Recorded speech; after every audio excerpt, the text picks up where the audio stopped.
E para aqueles que não vieram na a primeira aula, onde houve a apresentação dos monitores, eu sou a Beth e hoje eu sou responsável pela nossa aula. Antes, bem-vindo a todos. Eu gostaria que antes que a gente começasse o nosso estudo, a gente fizesse uma oração. Então vamos todos agora relaxar a nossa mente e elevar os nossos pensamentos ao nosso Mestre Jesus, para que Ele nos dê a alegria de abrirmos o nosso coração para tudo que aprendemos nesta noite, com muita alegria, com muita sabedoria, e que possamos levar para a nossa vida tudo aquilo que aprendemos hoje. Possamos então nos unir à espiritualidade maior que se encontra ao nosso lado, nos protegendo, sempre com a gente, e pedir permissão para que essa aula seja realizada da melhor forma. Que assim seja.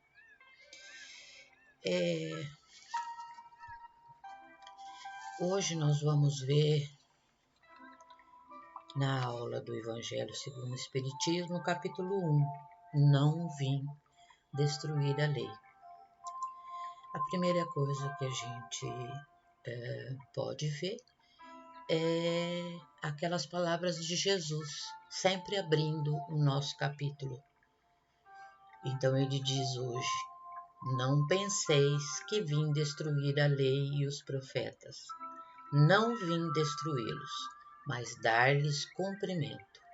Eu vos digo em verdade que o céu e a terra não passarão antes que tudo o que está na lei seja cumprido completamente, até o último J e o último ponto. Esse pedaço do Evangelho está em Mateus, capítulo 5, versículos 16 e 18. Na aula de hoje, nós vamos ver os seguintes tópicos. O primeiro deles são as 3 revelações. A primeira é Moisés, a segunda é Cristo e a terceira é o Espiritismo. Nós vamos ver e entender por que é que Moisés é considerado a primeira revelação, Cristo a segunda revelação e o Espiritismo a nossa terceira revelação. E em seguida nós vamos falar um pouco sobre a aliança entre ciência e o Espiritismo. Em seguida nós temos a instrução dos Espíritos falando da nova era. Então vamos ao início. Primeiramente, Moisés. A lei de Moisés ela é composta por 2 partes distintas. A lei de Deus, que é inalterável, tem caráter divino e é chamado de Decálogo, são os 10 mandamentos. E Moisés recebeu o Decálogo no Monte Sinai. Essa lei ela não pode ser mexida, ela é inalterável, ela é eterna, ela é divina. E a outra parte distinta é a lei civil, que foi apropriada para os costumes e o caráter do povo e pode se modificar com o tempo. Essas leis civis, elas foram criadas porque o povo, nós devemos lembrar disso, o povo dessa época era extremamente embrutecido ainda. E Moisés, ele tinha uma missão de levar os hebreus até a Terra Prometida, até Jerusalém. Então, o que ele fez? Ele simplesmente estabeleceu algumas regras e colocou como sendo regras ditadas pelo divino, por Deus. Na verdade, não eram apenas leis civis, transitórias e temporárias. Moisés fez o quê? Ele simplesmente necessitava, para que tudo corresse bem, para que ele pudesse governar o povo e ele pudesse orientar, direcionar esse povo hebreu até a terra prometida, ele fez com que eles acreditassem que Deus era uma divindade que devia ser temida. Então, na verdade, ele mostrou um Deus que todos temiam. E essa primeira revelação aos hebreus foi feita por Moisés. Então, consideramos que a primeira revelação foi personificada em Moisés. Essas leis de Deus, elas estão formuladas nos seguintes 10 mandamentos. Primeiro, eu sou o Senhor, teu Deus, que te tirei da terra do Egito, da casa de servidão. Não terás outros deuses estrangeiros diante de mim. Não farás imagem talhada, nem figura nenhuma de tudo que está no céu e na terra, nem de tudo que está nas águas e debaixo da terra. Não os adorarás, nem lhes renderá cultos soberanos. Segundo mandamento, não tomarás em vão o nome do Senhor teu Deus. Terceiro mandamento, lembra-te de santificar o dia de sábado. Quarto, honra teu pai e a tua mãe a fim de viveres muito tempo na terra. Quinto, não matarás. Sexto, não cometerás adultério. Sétimo, não roubarás. Oitavo, não prestarás falso testemunho contra o teu próximo. Nono, não desejarás a mulher do teu próximo. E décimo, finalmente, não desejarás a casa de teu próximo, nem o seu servo ou serva, nem seu boi, nem seu asno, ou qualquer outra coisa que lhe pertença. Como eu disse, a lei civil foi estabelecida por Moisés, que necessitava conter os abusos e os preconceitos arraizados no povo. Moisés atribuiu a essas leis, como eu disse, uma origem divina. A autoridade do homem precisava se apoiar sobre a autoridade de Deus. As leis mosaicas, propriamente ditas, tinham, portanto, um caráter essencialmente transitório. Vamos agora à segunda revelação, Cristo. Jesus não veio destruir a lei, isto é, a lei de Deus, o decálogo. Ele veio orientá-la, cumpri-la, desenvolvê-la, dar-lhe o verdadeiro sentido e adaptar ao grau de adiantamento dos homens. Lembra que na época de Moisés, esses homens eram extremamente embrutecidos. Agora, a gente vê que houve uma certa evolução. Eles podiam entender muitas coisas, mas a moral ainda continuava como antes, a desejar. Por isso é que se depara nessa lei o princípio dos deveres para com Deus e para com o próximo, que é a base da sua doutrina. Nós podemos resumir toda a lei de Jesus Cristo na seguinte frase: amar a Deus sobre todas as coisas e ao próximo como a si mesmo. Está aí toda a lei e os profetas. O que a gente pode entender é que Cristo ele não alterou o decálogo, mas ele alterou as leis disciplinares. Por exemplo, quando Moisés disse olho por olho, dente por dente, Jesus passou a dizer, Pedro, ele falou a Pedro, Pedro, você não deve perdoar 7 vezes, mas 70 vezes 7. Um outro exemplo, nós podemos verificar que antigamente, na época de Moisés, toda mulher que era adúltera, fosse pega em adultério, ela era apedrejada até a morte. Quando aconteceu isso próximo a Jesus, ele simplesmente evitou isso, falando apenas uma frase: quem não tiver nenhum pecado, que atire a primeira pedra.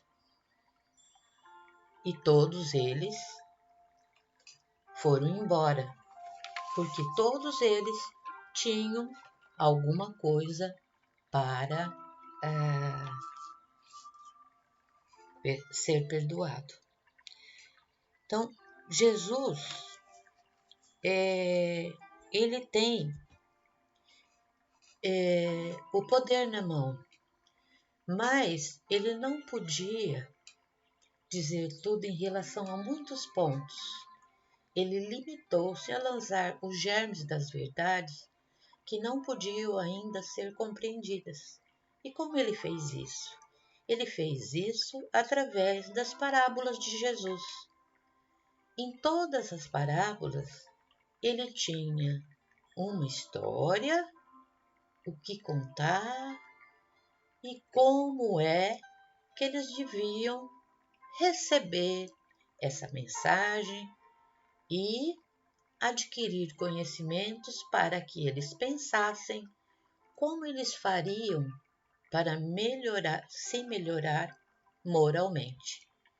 Então, para compreender o sentido oculto de cada palavra, seria preciso que novas ideias e novos conhecimentos viessem a nos dar a chave.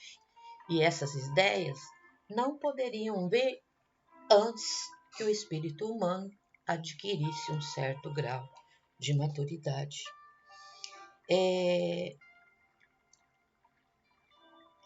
Deixava, assim, de apresentar um Deus punido, temido, e apresentava um Deus de amor. Jesus personifica, então, a segunda revelação. Na terceira revelação, o Espiritismo, nós temos na pessoa de Allan Kardec, que codificou o Espiritismo. Então, vocês vejam bem, na primeira aula que nós tivemos, foi dito que Allan Kardec recebeu de muitos espíritos e em muitos lugares, de todos os lugares do nosso planeta, questões que depois Allan Kardec compilou e fez as obras básicas do Espiritismo. Nós podemos definir, então, o Espiritismo como sendo a nova ciência que vem revelar aos homens, por meios de provas irrecusáveis, a existência e a natureza do mundo espiritual como uma das forças vivas e incessantemente ativas da natureza. O Espiritismo foi, então, codificado por Allan Kardec. A partir daí, nós podemos dizer que a doutrina espírita ela vem baseada num tripé, que seria o tríplice aspecto da doutrina espírita: a religião, a filosofia e a ciência. O Espiritismo, enquanto filosofia, ele define as responsabilidades do espírito encarnado e desencarnado, estabelecendo uma regra moral de vida e comportamento para os seres da criação dotados de razão e de consciência. Vocês lembram na aula passada que foi dito que os profetas e os filósofos nos deram um guia para melhorarmos a nossa vida moralmente. Eles já falavam na época de Sócrates, Platão, Aristóteles, o que é que nós devíamos entender sobre a alma, sobre o espírito. E a Tânia foi muito feliz quando ela fez uma correlação de cada filósofo e a doutrina espírita recebida compilada por Allan Kardec.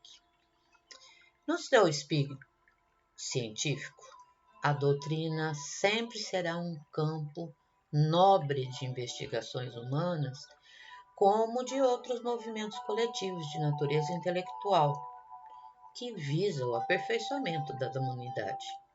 No aspecto religioso, todavia, repousa a sua grandeza divina por constituir a restauração do Evangelho de Jesus Cristo, estabelecendo a renovação definitiva do homem para a grandeza do seu imenso futuro espiritual. Então, Espiritismo é filosofia, é ciência e é religião. Podemos, então, fazer uma comparação dessas três revelações. Com Moisés, a primeira revelação, nós recebemos 10 mandamentos, o Decálogo. O que é que o Decálogo pedia? Que ele não roubasse, que o povo não honrasse pai e mãe, que o povo não matasse.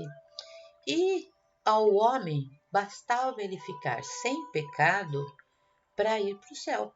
Bastava não fazer. É tudo não. Não cobiçar a mulher do próximo. Não matarás. Não roubarás.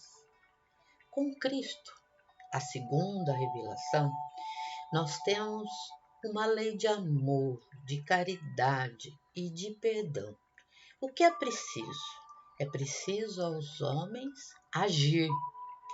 Jesus pede para os homens não se omitir, que era a transformação das atitudes humanas. Ele não pode simplesmente, lembra que eu falei? Ele simplesmente joga uma sementinha para que ela possa frutificar. Às vezes cai no chão duro, às vezes cai entre as pedras e às vezes cai num solo fértil. Com o Espiritismo, Allan Kardec codificou o Espiritismo. E aí vem a terceira revelação, como foi prometido anteriormente. O que o Espiritismo deseja do homem? Ele deseja uma reforma íntima que nos leva à evolução e à compreensão do amor e da necessidade do bem. Veja bem, não. Outro, agir. O terceiro é interiorizar tudo aquilo que aprendemos e simplesmente fazermos a nossa reforma íntima. É isso que esperam da gente. O último tópico, a gente vai ver a aliança da ciência e da religião. A ciência e a religião são duas alavancas na inteligência humana. A ciência revela as leis do mundo material e a religião revela as leis do mundo moral. Tendo, no entanto, essas leis o mesmo princípio, que é Deus, não podem contradizer-se. Isso está no Evangelho segundo o Espiritismo, no capítulo 1, no item 8. A ciência, então, ela tem que deixar de ser exclusivamente materialista. Ela deve levar em conta o elemento espiritual, a alma, o espírito. E a religião, ela também deve fazer a sua parte. Ela deve reconhecer as leis orgânicas e imutáveis da matéria. Allan Kardec definiu o espiritismo como uma ciência que trata da natureza, da origem e do destino dos espíritos e de sua relação com o mundo corporal, com o corpo que temos agora nessa encarnação. O espiritismo é então definido como uma ciência, mas se distingue das disciplinas científicas já estabelecidas e estudadas nas academias pelo objeto de seus estudos, o elemento espiritual. Existiu na época em que foi codificado as obras básicas do Espiritismo, houve muitos cientistas que tentaram de todas as maneiras fazer com que aquilo tudo que foi dito pelos espíritos fosse uma fraude, fosse uma farsa. Mas também existiu cientistas, muitos, que conseguiram alguns resultados. Exemplo de um deles é de William Crookes, que era um prêmio Nobel de Física e o químico. O que ele fez? Ele conduziu intensas pesquisas entre 1870 e 1876, notadamente sobre os fenômenos de ectoplasmia, obtendo a materialização completa do espírito de Kate King. Ele afirmou, diante dos sorrisos maliciosos de seus colegas no Royal Science, em Londres, ele disse: "Eu não disse que é possível, eu disse que é possível." Ele afirmou. Mais tarde, esse mesmo cientista descobriu o talho, inventou o tubo de Crookes, que levou à descoberta do elétron e do raio-x. Quem foi Kate King? Era um espírito que fez parte de uma reunião mediúnica. Como William Crookes fez? Ele simplesmente lançou-se então à investigação dos fenômenos produzidos por médiuns europeus e norte-americanos. Ele fez, William Crookes, que eles aceitassem e fizessem exatamente o que ele tinha pedido. Primeiro, devia ser na casa dele, a sessão mediúnica, em frente ao grupo de pessoas que ele selecionasse e sobre as condições que ele estava colocando. E foi assim que se deu. Florence Cook, que era na época uma médium de apenas 15 anos, ela foi sozinha para a casa de William Crookes e ficou diante das testemunhas selecionadas por esse cientista e conseguiu, através da sua mediunidade, materializar o espírito de Kate Kim. O relatório final de Crookes, publicado em 1874, afirmava que Florence Cook produzia genuínos fenômenos espirituais. Então, foi mais uma prova para aqueles que precisavam de provas. Então, por fim, o que a gente pode dizer é que após a revolução moral que se opera e que trabalha e aperfeiçoa os espíritos, que somos todos nós podemos prever as consequências dessa revolução, trazer as relações sociais inevitáveis modificações, às quais ninguém poderá se opor, porque estão na vontade de Deus e resultam da lei do progresso, que é a sua lei. Amai-vos uns aos outros, como eu vos amei, disse Jesus. Eu espero que tenha agradado a vocês a nossa aula de hoje. A partir daqui, são instruções dos Espíritos, como eu havia falado anteriormente, falando da nova era que começava. Então, a partir daí, é o que nós vamos ver, a nova era. Boa noite a todos, fiquem com Deus e até a próxima terça-feira.